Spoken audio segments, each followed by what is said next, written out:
Bonjour Cro-Blanc. Salut Aloha News. Comment vas-tu? Parfaitement. Cro-Blanc, qui est-ce? Cro-Blanc, c'est un jeune homme qui a beaucoup écouté de rap à la base, mais qui est toujours un petit peu gêné par un message en fond qu'il trouvait anti-français et anti-blanc, mais qui en prenait pas trop rigueur parce qu'il pensait en écoutant du rap être du bon côté des blancs. Mais en fait, au bout d'un moment, j'ai compris qu'il n'y avait pas de bon côté pour les blancs. J'ai commencé à faire mon propre rap pour dénoncer les choses qui n'étaient jamais dénoncées dans le rap conscient, que moi j'écoutais beaucoup à l'époque, j'écoutais beaucoup Kerry James. Donc j'ai fait une première chanson qui s'appelait Par rapport à ça, qui réagissait à un extrait du journal de 20h où il y avait deux maghrébins qui disaient ouais, quand une fille elle se fait violer, si elle est en mini-jupe, c'est de sa faute, c'est par rapport à ça. Et donc il a fait une chanson pour dénoncer ça. Ça n'avait pas trop bien marché, mais voilà, c'était vraiment un petit clip que j'avais fait avec un pote. Et après, j'ai fait une vidéo pour défendre une gamine qui s'appelait Amandine 38. Et là, ça a vraiment cartonné. J'ai même fait le journal de 20h et tout. Et à partir de là, je me suis senti une certaine légitimité. Il y a pas mal de gens qui sont venus me saluer, me féliciter, etc. Et j'ai commencé à faire vraiment de la musique, tout seul au début, en mixant comme je pouvais, etc. Donc c'est en défendant Amandine du 38 que tu as découvert l'envie de lutter pour le droit des femmes? J'ai jamais lutté pour le droit des femmes, mais en fait, ce qui m'énervait, c'est que c'était tout le monde s'en prenait à une petite gamine qui visiblement était handicapée. Et je voyais même des bonhommes, quoi, des mecs, des grosses masses, avec des cagoules, qui la menaçaient de la violer. Parce qu'à l'époque, hein, YouTube, c'était la fête, tu sais ce que tu voulais. Et puis j'ai réfléchi, je me suis dit, c'est bizarre, en fait, c'est toujours des blancs qui sont. Il y avait eu Bilal du 58, elle, par la suite, il y a eu Michel du machin, le petit qui faisait je voulais juste briller. En fait, pourtant, j'avais vu plein de petites vidéos où il y avait des Arabes et des Noirs qui rappaient super mal, qu'on aurait pu mettre en avant comme ça pour que tout le monde se foute de sa gueule. Mais bizarrement, à chaque fois, c'était des Blancs à qui ça arrivait. Donc je me suis dit, c'est quand même lié à mon... Parce que moi, ça fait longtemps que je pense ce que je pense, même si j'ai mis du temps à me réveiller. Et je me suis dit, il y a un lien avec mon combat général, quoi, pour la défense, on va dire, des autochtones français, quoi, des Blancs, quoi. Quand est-ce que tu as découvert le combat que tu mènes aujourd'hui? En fait, moi, je suis grandi dans une famille où tout le monde est de droite, même si pas forcément raciste, etc. C'est en découvrant que les Arabes et les Noirs que je fréquentais étaient ouvertement racistes que j'ai commencé à me poser des questions. C'est-à-dire que moi, que j'ai grandi avec des Arabes et des Noirs, et ils sont ultra racistes, ils sont ultra identitaires. C'est quoi raciste pour toi? Raciste, c'est faire la différence entre les individus sur la base de leur groupe ethnique.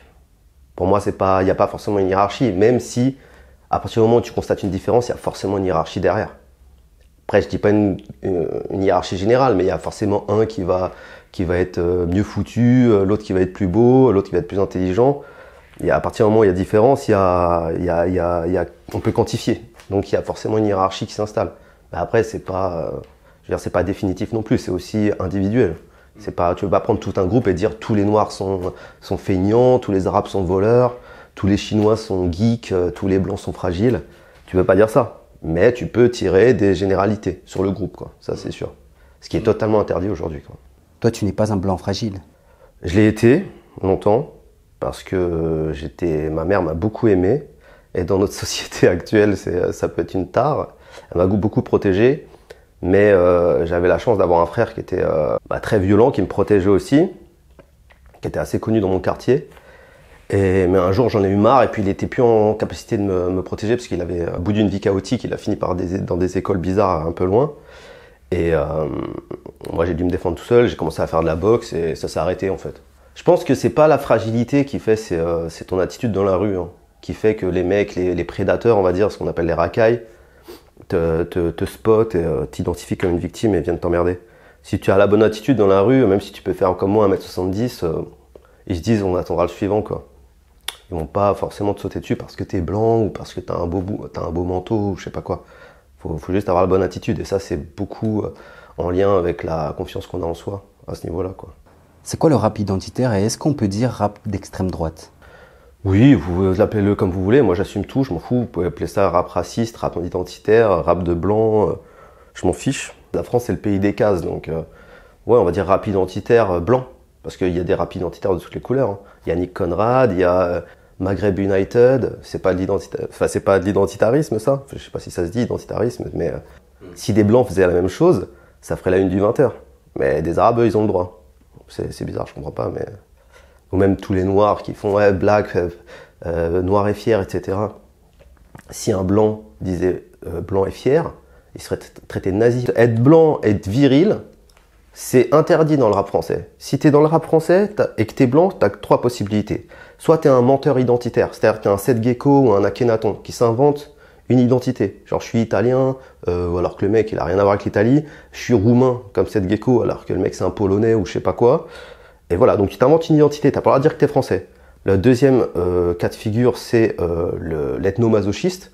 C'est-à-dire le mec qui crache sur les blancs alors qu'il est blanc, style Nekfeu. Et le troisième cas, excuse-moi, c'est la victime, le yankee, le clown. C'est en gros, c'est le mec qui est pas dangereux. C'est Orelsan, l'homme pâle, ces mecs-là. Être blanc et viril dans le rap et avoir un discours de ouais je suis blanc et je t'emmerde, c'est totalement interdit dans le rap. Tu peux pas être validé entre guillemets, tu vois. C'est que ce soit par le système ou les autres rappeurs. C'est interdit. Il y a Rémi. Rémi du 9-3. Ouais, un mec, pour moi c'est un arabe.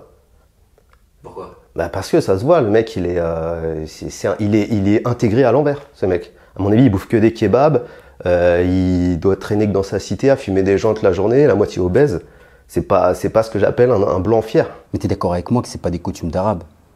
Oui, bien sûr, non, c'est pas ça ce que je veux dire, mais à mon avis, il connaît mieux la culture de la cité que la culture française. Quand j'étais gamin, le rap, c'était des mecs de cité, enfants de primo-arrivants, genre leurs parents, ils débarquaient du bled et qui essayaient d'utiliser les mots les plus complexes possibles, de faire les phrases les plus, les plus soutenues possibles. C'était des mecs qui essayaient vraiment de se sortir les doigts du cul et de montrer qu'ils étaient capables de faire du beau français. Aujourd'hui, si les mecs, ils ont 50 mots de vocabulaire dans un album, c'est le bout du monde. Je me suis infligé, quand je suis parti au ski, là, il y a quelques mois, l'album, juste pour tester, parce que j'écoute pas de rap français, surtout pas, l'album de SCH Rooftop.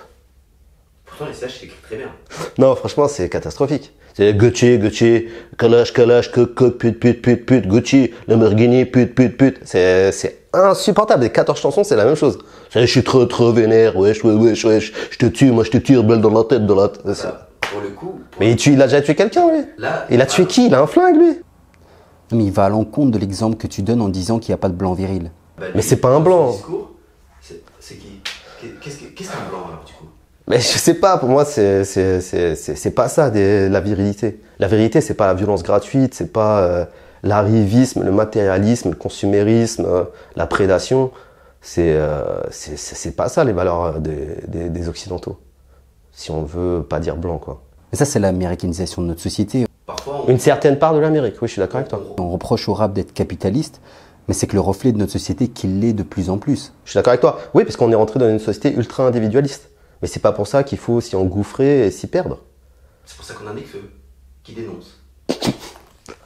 Non, mais Nekfeu est beaucoup trop homosexuel pour que je l'écoute, en fait. J'arrive pas. Ça sente l'ostrogène, j'y arrive pas. Et il dénonce quoi? Il dénonce les blancs alors qu'il est blanc. C'est quel genre de personne qui fait ça? Je comprends pas. Dans ton mouvement, il y a bien des racisés qui soutiennent votre combat. Pourquoi, inversement, ce serait pas valable en plus que Nekfeu, il dénonce pas les blancs, mais un système qui opprime les minorités? Tu sais pourquoi c'est moins louable et c'est moins vertueux?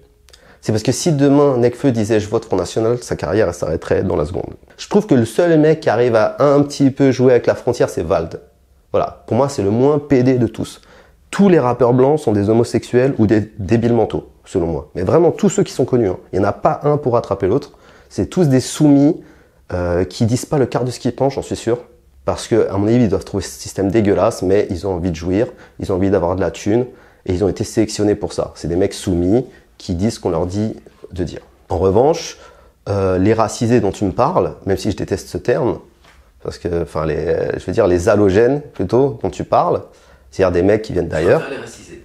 Parce que... Bah, t'as le droit de dire ce que tu veux. Mais moi, c'est un terme que je trouve, c'est un terme nouveau, alors qu'il y a un terme qui existe déjà, c'est les halogènes. C'est-à-dire les Français, les locaux qui viennent d'ailleurs. Ces mecs-là, en revanche, ils sont vertueux parce qu'ils ont tout à perdre. S'ils rentraient dans un discours victimaire pour expliquer que la France leur a craché à la gueule, leur a mis des bâtons dans les roues et que les Français sont des enculés, ils auraient beaucoup plus à gagner, ils passeraient plus facilement dans les médias mainstream, etc. Non, mais Nekfeu, dans ses démarches, il dénonce des discriminations. Quelle discrimination il dénonce, par exemple? Le contrôle faciès. D'accord. Le contrôle aux faciès. Quand des jeunes de cité se font contrôler dans leur cité par la police 4 à 5 fois par jour, c'est de l'harcèlement. Ouais, c'est une sorte de harcèlement, ça. C'est de l'harcèlement. Oui, bien sûr. Et Mais je pense pas qu'ils font ça aux mecs qui s'habillent avec une chemise, qui va au taf, en costard avec son petit taché caisse. Lui, il se fait pas contrôler 4 ou 5 fois. Je te le garantis. Et puis même, il y a même des mecs qui sont de mon bord et qui expliquent qu'effectivement, ils ont grandi en cité. Et des Noirs, tu vois, ou des Arabes, et qui t'expliquent, effectivement, ils se faisaient contrôler systématiquement. Ils se font emmerder à l'aéroport et tout ça. Mais je veux dire, est-ce que c'est pas, la responsabilité de ton groupe? Pourquoi ça n'arrive pas aux Asiatiques? Peut-être parce que les Asiatiques, ils se comportent pas comme des délinquants, généralement. Et quand il y a un Asiatique, un jeune Asiatique qui se comporte comme un délinquant, le reste de la communauté le remet à sa place. Alors que dans d'autres communautés, quand les jeunes vont foutre la merde, ça va être « Ouais, vous êtes raciste, ouais, c'est nos fils, c'est des gentils garçons ». Le sentiment de rejet et de harcèlement forcément crée des postures. Non mais ça c'est mais non mais je veux dire tu peux pas à partir du moment où il y a plusieurs populations sur un même territoire, il y a rejet. À la base, il y avait l'assimilation et on prenait peu d'immigrés et les immigrés ils avaient pas le choix, ils devaient devenir français sinon ils étaient ostracisés, tu vois. Genre par exemple l'histoire de Camini à Marly-Gaumont. Et le mec, quand tu le vois, tu vois que c'est un Français, tu vois. Il est noir, mais ça se voit que c'est un Français. Il connaît la culture française, il a mis les pieds dedans, les pieds dans la merde, tu vois, je veux dire. Il était tout seul dans son village et il n'a pas eu le choix de s'intégrer. Sinon, il aurait été, mais montré du doigt toute sa vie, il aurait fini très mal, tu vois. Donc, il n'a pas eu le choix de s'assimiler, ce mec-là. Je veux dire, il faut faire des efforts, faut faire des sacrifices, faut faire couler la sueur ou les larmes, ou le sang. Mais tu ne penses pas que la sueur a été coulée par toutes ces populations immigrées qui ont participé à la reconstruction de la France? Elles n'ont rien reconstruit du tout, ça c'est une légende. C'est les Français qui ont reconstruit la France. L'immigration africaine a commencé quand en France? Dans les années 60-70. Tu crois qu'on a attendu 15 ans pour reconstruire la France? On a attendu que les Maghrébins arrivent en France pour la reconstruire? Elle était déjà reconstruite la France. Tu crois qu'on est des bons à rien les Français ou quoi? Et pourquoi sont-ils venus alors? Ben parce que pour travailler dans les usines. Parce que les Français sont trop chers. Ça c'est l'oligarchie mondialiste. Elle estime que la France et les pays occidentaux en général ne sont pas compétitifs parce que la valeur du travail, le coût du travail est beaucoup trop haut. Donc, qu'est-ce qu'on fait? On remplace les prolétaires français, c'est-à-dire les gens qui appuient sur les boutons, qui sont dans les chaînes, les livreurs Uber, etc., les serveurs au restaurant, les plongeurs et tous ces boulots non qualifiés, par des mecs qui viennent de l'autre bout du monde et qui sont prêts à travailler pour des cacahuètes. Et qui vont pas être syndiqués, qui connaissent même pas la notion de droit du travail et qui sont en compétition, dans une compétition de survie. Hein. Le mec, il va pas réclamer une augmentation, il est déjà content d'avoir de quoi survivre. Parce que c'est soit ça, soit dormir sous une tente à Porte de la Chapelle, au milieu des mecs qui prennent du crack et des Roumains. Le mec, même si tu le payes 600 balles et qu'il va être dans une chambre avec 4 autres gus, il va accepter. Parce que ça le suffit pour envoyer 50 balles au bled et lui réussir à manger, quoi. À t'écouter, j'ai l'impression que vous avez beaucoup de liens communs et que vous êtes étouffés par le même ennemi qui est le système. Ah non mais moi je plains beaucoup tous ces immigrés qui servent d'esclaves modernes aux grands patrons français, ou même aux certains petits patrons. Ce sont des esclaves modernes. En fait, on fait venir des gens de l'autre bout du monde qui sont déracinés, qui sont ambitieux, qui sont travailleurs et qui ont la dalle, et on leur fait miroiter l'Eldorado occidental, et quand ils arrivent ici, ils se rendent compte qu'ils vont juste servir d'esclaves, et puis quand ça fera trop longtemps qu'ils travailleront ici, qu'ils auront un permis de travail, une carte de séjour, etc., et qu'ils vont commencer à pouvoir réclamer des choses, ils seront remplacés par un mec du Bangladesh ou n'importe quoi d'autre qui sera arrivé 3 jours avant. Parce que c'est comme ça. Parce qu'ils veulent avoir de la main-d'œuvre malléable et pas chère. De toute façon, Karl Marx l'avait décrit dans son œuvre, c'est l'immigration et l'armée de réserve du capital. Voilà. Point barre. C'est à partir de là, tu as tout compris. Donc oui, effectivement, moi j'ai de la compassion pour ces jeunes. Comme je te l'ai dit, je déteste personne. J'aime ma communauté, j'aime ma race, j'aime mon ethnie, mais c'est pas pour ça que je déteste les autres. Hein. Moi, j'adore je loue la nature ou Dieu d'avoir créé une telle diversité chez l'humain. Et justement, j'ai pas envie qu'on se mélange tous. J'ai pas envie qu'il y ait un métissage généralisé en Occident qui fasse que l'Occident disparaisse. Mais donc voilà, pour répondre à ta question.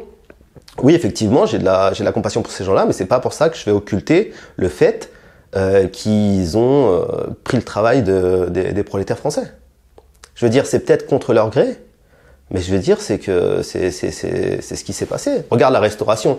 Moi, la restauration, mon père, il a fait toute sa carrière dans la restauration. Jusque dans les années 90, c'était un travail qui rapportait très bien, qui était pas du tout infamant quand tu disais que tu travaillais dans la restauration, chef de rang, maître d'hôtel. Même cuisinier, etc., c'était un travail, tu vois, c'était un métier, tu l'apprenais, etc. Aujourd'hui, il n'y a plus que des immigrés dans la restauration, et c'est des gens qui sont sous-qualifiés, qui savent même pas ce qu'ils font la plupart du temps, qui apprennent le travail sur le tas, et des étudiants Parce qu'il n'y a que les étudiants qui acceptent d'être payés au lance-pierre, faire des heures supplémentaires non payées, etc. C'est devenu un métier c'est devenu un métier d'escroc. Les patrons sont des escrocs pour la plupart, et d'esclaves. Voilà, des escrocs, des esclaves. Les escrocs qui essaient de marger un maximum sur des esclaves qui savent pas ce qu'ils coûtent et ce qu'ils peuvent rapporter, et du coup, le salaire qu'ils méritent. Tu dis par l'immigration, mais j'ai l'impression qu'entre les lignes, c'est par le patronat, finalement. Ben c'est pareil, mais je veux dire, c'est l'outil du patronat. Mais est-ce que l'outil est innocent? Complètement. Je veux dire, innocent ou pas, ça me concerne pas. Moi, il faut que je casse l'outil. Parce que, en fait, c'est au mien que ça fait mal, ça. T'as pas l'impression politiquement, en créant des alliances avec... C'est impossible. T'as raison, ça pourrait le faire. Avec des mecs comme Kémy Séba, ce serait possible. Parce que Kémy Séba, il prône le retour en Afrique, tu vois. Il dit la place d'Africain, c'est en Afrique. En plus, l'Afrique, c'est quand même un continent qui est en pleine explosion. Je veux dire, la croissance va être faramineuse en Afrique. Mais qui va en profiter? Les Chinois. Dire ils sont en train de virer les Français, mais qui c'est qui va prendre la place des Français? Les Chinois. Et tu crois que les droits de l'homme, ils en ont quelque chose à foutre, les Chinois? Ça va piquer, hein, je vous le dis, hein, les Africains. Il va falloir que vous preniez votre continent en main. Ils vont avoir besoin de cadres, ils vont avoir besoin de cerveaux. Tous les Africains qui ont de la valeur, ils devraient aujourd'hui rentrer en Afrique pour reprendre le continent en main. L'Afrique, c'est le plus gros continent du monde, avec le plus de richesses, il y a une croissance démographique qui est possible, parce qu'en fait, c'est un continent qui est sous-peuplé par rapport à la taille qu'il fait, et il y a trop de choses à faire en Afrique. Et les mecs, quand je vois qu'ils viennent à la nage ici pour se faire exploiter, alors qu'il y a tout à faire dans leur pays, c'est complètement dingue. Et le pire, c'est que souvent, c'est des mecs qui ont un boulot là-bas, qui ont une valeur, qui viennent soit d'une famille, parce qu'il faut payer entre 3 000 et 5 000 balles pour venir ici, et c'est pas rien en Afrique. C'est-à-dire que les mecs, ils se ruinent, ils s'endettent pour venir ici, pour se rendre compte qu'ils vont dormir sous une tente porte de la chapelle, et qu'ils vont peut-être de temps en temps avoir un peu de bouffe de la part d'une vieille gauchiste qui lui explique que ça y est, il a enfin réussi sa vie parce qu'il est venu faire le clochard en Europe. Je crois pas que ce soit un destin pour un homme de s'exiler à l'autre bout du monde, loin de sa famille, loin de sa culture, loin de ses traditions, loin de ses amis et tout ça, pour se faire exploiter. Je crois pas. Je pense qu'un homme est fier chez lui. Après, s'il y en a qui veulent venir, pourquoi pas? Mais il faut qu'il soit prêt à faire le sacrifice de sa culture pour s'offrir entièrement la France et suer haut et fort pour mériter cette place. Tu peux être français de n'importe quelle couleur. Faut juste faire ses preuves. Mais pourquoi quelqu'un qui est né en France et qui a une couleur différente de la tienne doit faire ses preuves et toi non? Parce que moi, les ancêtres l'ont fait. Il y a eu beaucoup de descendants d'immigrés qui ont eu des ancêtres qui ont combattu pour la France. D'accord, moi je veux les papiers. C'est ça qui est trop facile, c'est qu'ils disent toujours le système est contre nous, etc. Je veux dire... Tu dis aussi. Ah ben nous, le système est clairement contre nous, effectivement. Regarde, Black Lives Matter. Black Lives Matter, ils avaient tous les GAFA, toutes les plus grandes industries, de Netflix à TF1, Apple, tout le monde, Samsung, tout le monde a mis des trucs Black Lives Matter, machin, Black Lives Matter, Black Lives Matter. Si demain il y avait White Lives Matter, tu crois qu'il se serait soutenu par qui? Éric Zemmour défend des idées et tout le temps invité au plateau. Ouais, il y a un mec, d'accord, et déjà c'est trop pour vous quoi. Il y a un mec qui a des idées à la télé et tout le monde est focalisé sur lui. Ça prouve votre intolérance. Moi, j'ai aucun problème à parler avec n'importe qui a pas mes idées. Vous, dès qu'il y a quelqu'un qui a pas vos idées, je veux dire les gens d'extrême gauche, je pense pas que tu sois d'extrême gauche, mais les gens, ils pètent les plombs parce qu'en fait ils savent qu'ils n'ont pas d'argument. Je veux dire, les blancs, il y a un 2 poids 2 mesures en France. Dans les cités, moi je suis allé dans le 9-3, je suis allé à Montreuil, pendant le confinement, les gens auraient pas les couilles. Ils avaient pas de masque, ils se baladaient, ils faisaient ce qu'ils voulaient. D'accord? Moi, dans mon quartier, ma femme, elle a fait 100 mètres. Les flics, ils sont tombés dessus et ils lui ont dit, vous avez de la chance, on vous avertit pour cette fois, mais sinon, ça aurait été 130 € pour vous et 130 € pour ma fille de 6 ans. D'accord? C'est intéressant ce que tu dis. Puisque il y a 2 poids 2 mesures en France. D'accord? Il y a un privilège marron, exactement comme aux États-Unis. Arrêtez, c'est du cinéma tout ça. Moi, si je vais rouler sans casque, là dans Paris, je vais rouler sans casque, je vais me faire péter, je vais perdre des points, etc. Tous les jours dans toutes les cités de France, les mecs qui roulent sans casque, ils font des roues arrière au milieu des gamins, personne ne leur dit rien, d'accord? Non mais c'est ça qui est triste. Si le Covid touche tout le monde, pourquoi délaisser certains quartiers et pas d'autres? Et ils délaissent pas, c'est juste qu'ils ont lâché l'affaire. Parce qu'en fait, ces gens-là ont pas envie de respecter les lois. Ils ont pas envie de satisfaire les lois de la communauté. Ils n'ont pas envie de se plier aux lois de la communauté parce qu'ils ne se sentent pas français. Ils prennent ces lois comme une tentative de domination parce qu'ils ne les reconnaissent pas comme les leurs. C'est-à-dire que tous ces gens dont je te parle, Je parle pas des Renois et des Noirs et des Arabes intégrés, hein, Tu attention. parles de qui? Je parle des cassos, les mecs qui sont dans les quartiers, qui font rien de leur vie. C'est arrête. Ouais, oui, minorité ou pas. Minorité ou pas, c'est pas le problème. Oui, c'est une minorité très très visible et que l'État laisse là pour justement que les gens ne regardent pas en l'air, tu vois, pour qu'on regarde que eux, qu'on regarde que les problèmes autour de nous et qu'on regarde pas en l'air. Ça, je suis d'accord avec ça, il n'y a pas de problème. Mais reste le fait que ces gens-là, justement, empêchent tout le monde de regarder en haut. Donc, je leur en veux aussi, tu vois. C'est pas, pour moi, c'est pas des victimes. Ils savent très bien ce qu'ils font. Et bien, en fait, ces gens-là. Et ces gens-là ne militent pas. C'est les gens-là que tu. Ah oui, c'est des. Comme étant des racailles, ce sont pas eux qui pèsent politiquement et qui créent des associations ou autres, etc. Ceux qui créent des associations, ceux qui politiquement impactent la société, ce sont des gens que tu valorises et qui disent que ce sont des bons Français. Je dis pas que ce sont des bons Français. Je dis que ce sont des bons citoyens républicains. Non, non, il y a une différence entre français et. Je te dis français, moi j'ai une très très très haute exigence si tu veux devenir français. Si moi demain j'étais président de l'immigration, tu vois, enfin ministre de l'immigration en France, faudrait me sortir des putains de dossiers pour devenir français. Mais après, ce serait pas impossible. Mais ce que je veux dire, c'est que pour moi, les critères pour devenir français ont été tellement rabaissés qu'il va falloir les rehausser à des niveaux quasi divins, quoi. On peut pas en rester là. Oh, nous méritons ce châtiment. Afin de boucher l'horizon, nous y plantâmes d'ignobles bâtiments. Oh. Le rap, c'est pas de la musique déjà. Le rap, c'est une incantation satanique. Ah non, mais clairement, moi, le rap, ça rend fou. Mais tu en fais. Le rap, c'est un truc qui rend fou. Ça rentre dans la tête des gens. C'est comme ça. Il n'y a pas de changement de rythme. C'est toujours la même chose. C'est une incantation chamanique. C'est fait pour programmer les gens. Pourquoi tu en fais alors? Parce que c'est la musique la plus... déjà, j'ai grandi avec, donc j'aime ça. Et je veux dire, vu qu'il n'y a pas d'offre, je suis bien obligé de faire cette offre pour les gamins. Parce que je sais que quand t'es gamin, t'es obligé d'écouter du rap en France. Donc tant qu'ils écoutent du rap, je préfère qu'ils écoutent du rap que moi je fais. D'ailleurs, moi je suis le seul rappeur français, tout le reste c'est de la merde. Par exemple, c'est quoi le préjugé principal dans le rap par rapport aux Français aujourd'hui? C'est que c'est des fragiles. Bah va te balader dans le 11e arrondissement, et des fragiles, tu vas en voir. Hein. Des mecs qui sont accros au lait de soja, bisexuels avec des chemises à carreaux, qui font 30 kilos, tu vas voir que ça, d'accord? Et qui de plus en plus qui se prennent pour des meufs, etc. Bien sûr, c'est une réalité, il y a plein de blancs fragiles, mais va à la campagne, ça va être différent, tu vois. Ce discours du blanc fragile n'existe plus dans le rap, ou il n'a jamais existé. Ah bah c'est normal parce que c'est acté. Il y a beaucoup c'est acté. L'homosexualité dans le rap chez les blancs est majoritaire. Tu vois L'Homme Pâle, tu vois Nekfeu, tu vois Orelsan, tu vois Roméo Elvis et tout ça, mais ces mecs-là, ils tiennent pas debout. Quand c'est que demain, moi ce que je veux, c'est dans le rap, un mec qui arrive qui dit je suis français, je suis fier de mes origines, je suis fier de mon histoire et je t'encule. Voilà. C'est impossible. Je te mets au défi, ça n'arrivera jamais. Si. Il peut y avoir que Vald qui en même temps se dit oui, nique le capitalisme, mais je sais pas trop parce que ouais, je souffre quand même. La vie c'est difficile, je fais de l'argent, mais je m'en veux un petit peu. Et puis est-ce que j'aurai le droit peut-être un jour de dire que je suis fier d'être blanc? Parce que si vous le dites, moi je devrais avoir le droit. Hein. Ah, je pose des questions dérangeantes. C'est quoi cette histoire? Ça suffit, ça suffit. En fait, les mecs ils doivent se soumettre à l'ambiance générale dans le rap qui est les blancs. Les blancs c'est de la merde. Voilà, les blancs c'est de la merde, c'est des salauds. Et en fait, la victimisation, tu sais à quoi en fait sert la... Mais si, bien sûr que si. Tu sais à quoi sert la victimisation ambiante dans le rap chez les racisés, comme tu les appelles, les Noirs et les Arabes? Tu sais à quoi ça sert leur putain de victimisation dont ils nous ont abreuvés pendant 30 ans? Maintenant, c'est plus dans le bolossage qu'ils sont, tu vois. C'est plus dans l'affirmation de la virilité, de la domination, etc. Mais pendant longtemps, c'était la chialerie. Que ce soit la rumeur, Mafia Quinfri, tout ça. Ça chialait. Et pourquoi? C'est faux. Ça chialait un peu. Pour ceux qui chient dessus. Ouais, d'accord. Ouais, mais ça chialait quand même un petit peu. Non, mais moi, j'ai écouté tout ça. Même, je veux dire, bref, ça chialait pas mal. Neg Marron, De Balles de Neg, tout ça. Si, ça chialait quand même. Oui, il y avait aussi le côté affirmation d'une certaine virilité et tout ça, tu vois. Mais il y avait quand même de la chialerie. Maintenant, il n'y a plus du tout de chialerie. Et pourquoi? À quoi a servi cette chialerie? Ça sert de carburant pour justifier le bolossage aujourd'hui. Un rappeur comme Abdelmalik, par exemple, et plein d'autres voient un contre-courant de ce que tu dis, car ils affirment fièrement leur appartenance à la France. Quand je fais des généralités, je fais des généralités. C'est sûr qu'il y a des exceptions. Les gens de gauche vont toujours avoir...